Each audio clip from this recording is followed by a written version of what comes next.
Kinumpirma ni Senator Pia Cayetano na imbitado si dating House Speaker at Leyte 1st District Representative Martin Romualdez sa gagawing pagpapatuloy ng investigasyon ng Senate Blue Ribbon Committee sa isyu ng maanumalyang flood control projects. Muling ipagpapatuloy ng Blue Ribbon Committee ang pagdinig sa kontrobersya bukas araw ng Huwebes, June 4. Ayon kay Senator Pia Cayetano na siyang chairman ng komite, nakapagpadala na sila ng formal invitation sa mga resource person at iba pang mga ahensya at umaasa sa kooperasyon ng mga ito.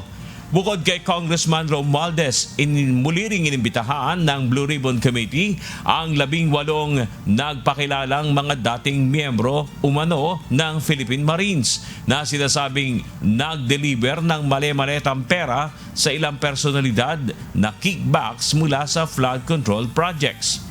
Nauna nang sinabi ng mga abogado ng ex-Marines na si Attorney Levy Baligod na inimbitahan ang kanyang mga kliyente para dumalo sa Senate hearing, gayunman binawi umano ito kalaunan.